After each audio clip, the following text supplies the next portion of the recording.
আমাকে বুঝাইতে চাচ্ছেন যে আল্লাহ রাব্বুল আলামিনের কাছেই সমস্ত কি গায়েবের ইলমের চাবি।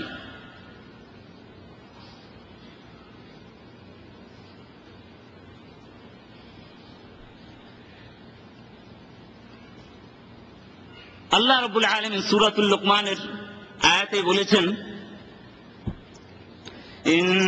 ইন্নাল্লাহা ইনদাহু ইলমুস সাআহ, নিশ্চয়ই মহান রব্বুল আলামিনের নিকটে ইলম রয়েছে, একমাত্র তিনি জানেন কিয়ামত কবে হবে। কিয়ামত কবে হবে কেউ বলতে পারে? কেউ বলতে পারে না কিয়ামত কবে হবে, কিন্তু কিয়ামত হবে এটা কি সত্য, ঈমান আনতে হবে। ইন্নাল্লাহা ইনদাহু ইলমুস সাআহ ওয়া ইউনাজ্জিলুল গায়স। পৃথিবীর কোথায়, কোন সময়, কোন জায়গাতে, বাংলাদেশের মাটিতে না সৌদি আরবের মাটিতে, কোন জায়গাতে মহান রব্বুল আলামিন বৃষ্টি বর্ষণ করবেন, এটা মহান রব্বুল আলামিন তিনি জানেন, আর কেউ জানেন না।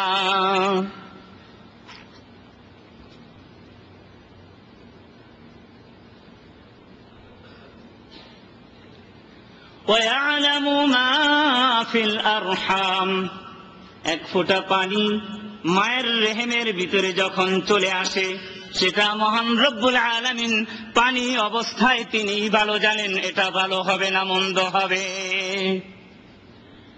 وَمَا تَدْرِي نَفْسٌ مَاذَا تَكْسِبُ غَدًا। আল্লাহ বলেন, কোন আত্মা, কোন জান, কোন নাফস, কোন প্রাণ কেউ বলতে পারে না, আমি আপনি বলতে পারি না আগামী কালকে আমি আপনি কি কাজ করব। বলতে পারি?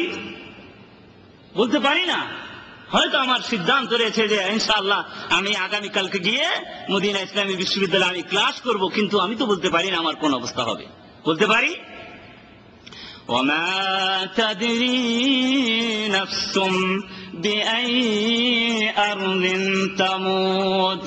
আল্লাহ বলেন, শোনো, কোন নাফস, কোন আত্মা, কোন জান কেউ বলতে পারে না জমিনের কোন জায়গায়, কোন সময়, কিভাবে সে মৃত্যুবরণ করবে।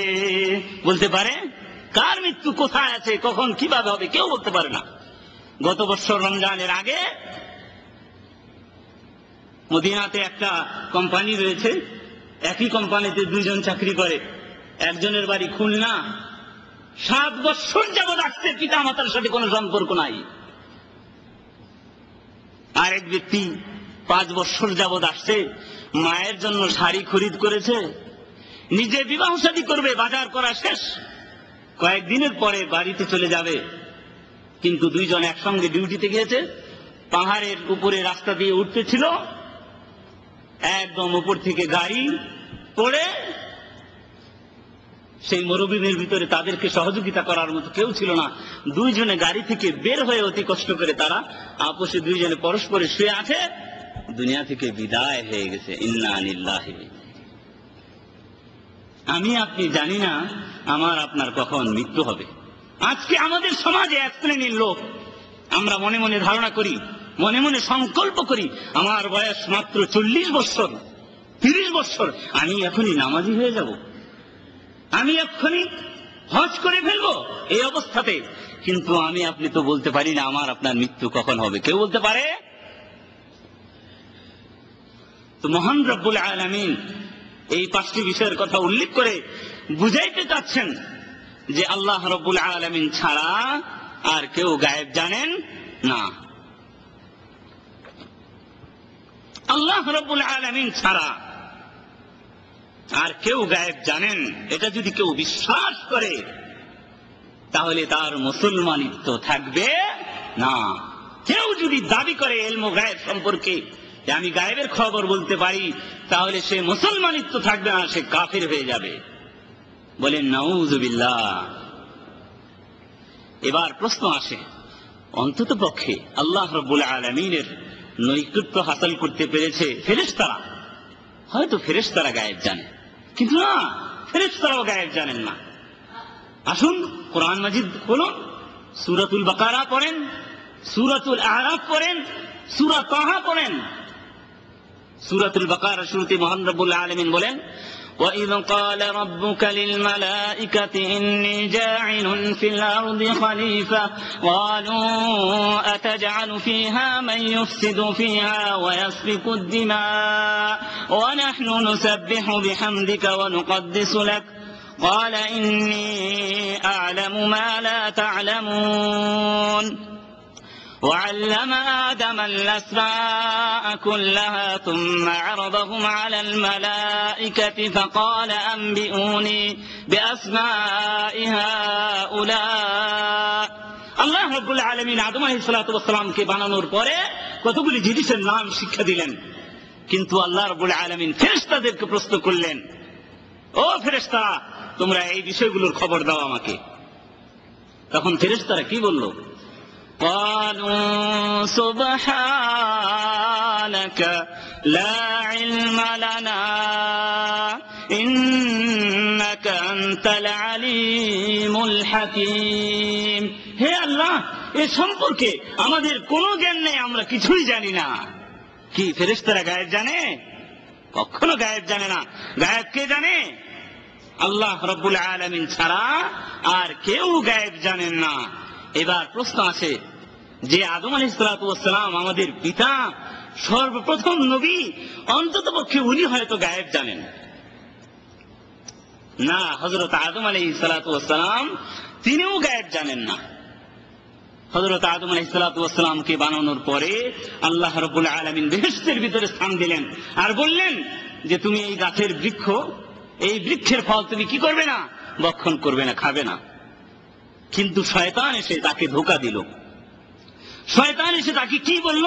فوسوس لهما الشيطان ليبدي لهما ما أوري عنهما من سوآتهما وقال ما نهاكما ربكما عن هذه الشجرة إلا أن تكونا ملكين أو تكونا من الخالدين। হে আদম, তুমি কি জানো তোমাকে মহান রব্বুল আলামিন কেন এই গাছের ফল খাইতে নিষেধ করেছে জানো?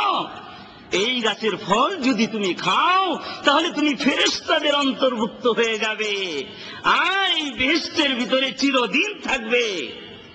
এই জন্য তোমাকে এই ফল খাইতে নিষেধ করেছে।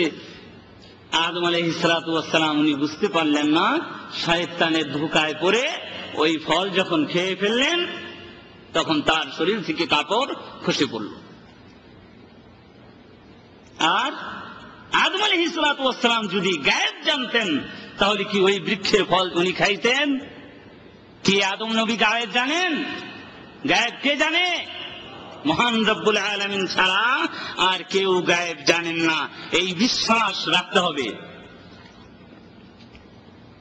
হযরত নূহ আলাইহিস সালাতু ওয়াস সালাম, যখন নূহ আলাইহিস সালাতু ওয়াস সালামের প্লাবন হয়েছিল, বন্যা এসেছিল, আল্লাহ রাব্বুল আলামিন তাকে বলেছিলেন তোমার সঙ্গে যারা আছে এবং তোমার বংশধর আওলাদ যারা, তাদেরকে এই তোমার নৌকাতে উঠিয়ে নাও। হযরত নূহ আলাইহিস সালাতু ওয়াস সালাম যাদেরকে বললেন, যারা ঈমান এনেছিল কিস্তিতে চললো, নৌকাতে চললো। কিন্তু নূহ আলাইহিস সালাতু ওয়াস সালামের ছেলে সে কিন্তু নৌকায় কি করছে না? চড়ছে না। পিতা বলছে যে আসো নৌকায় চড়ো। সে ছেলে জবাব দিচ্ছে, আব্বা আপনি কি বলছেন? কিসের আবার বন্যা হবে? ওই বড় পাহাড়, এত বড় পাহাড়, এখানে কি আর পানি যেতে পারে? আমি এই পাহাড়ে উঠে যাব। কিন্তু নূহ আলাইহিস সালাতু ওয়াস সালামের সামনে যখন বন্যা শুরু হয়ে গেল, পানির ঢেউ যখন চলে আসলো, আস্তে আস্তে নূহ আলাইহিস সালাতু ওয়াস সালামের সামনে তার নিজের সন্তান ডুবে মারা যাচ্ছে। এই সময় নূহ আলাইহিস সালাতু ওয়াস সালাম আল্লাহর কাছে দোয়া করতেছেন। ونادى نوح ربه فقال رب إن ابني من أهلي وإن وعدك الحق وأنت أحكم الحاكمين। হে আল্লাহ, তুমি তো ওয়াদা দিয়েছো আমার পরিবার যারা তাদেরকে বাঁচাবে। এ তো আমার সন্তান, আমার সন্তান, আমার পরিবার, সে আমার সামনে মারা যাচ্ছে, তুমি বাঁচাও। তুমি তো ওয়াদা দিয়েছো। আল্লাহ রাব্বুল আলামিন নূহ আলাইহিস সালাতু ওয়াসসালামকে ডাক দিয়ে কি বললেন? ক্বালা ইয়া নূহ ইন্নাহু লাইসা মিন আহলিক ইন্নাহু আমালুন গায়রু সালিহ। হে নূহ, তুমি এ সম্পর্কে তুমি যার জন্য দোয়া করতেছো এ কিন্তু তোমার পরিবারের অন্তর্ভুক্ত নয়। ইন্নাহু আমালুন গায়রু সালিহ, তোমার নেক সন্তান নয়, তোমার কথা সে শোনে নাই, ঈমান আনে নাই, এটা তোমার সন্তান হতে পারে না। ফালা তাসআলনি মা লাইসা লাকা বিহি ইলম, তুমি এমন বিষয় সম্পর্কে আমার কাছে সওয়াল করিও না যে বিষয় সম্পর্কে তোমার কোনো জ্ঞান নেই।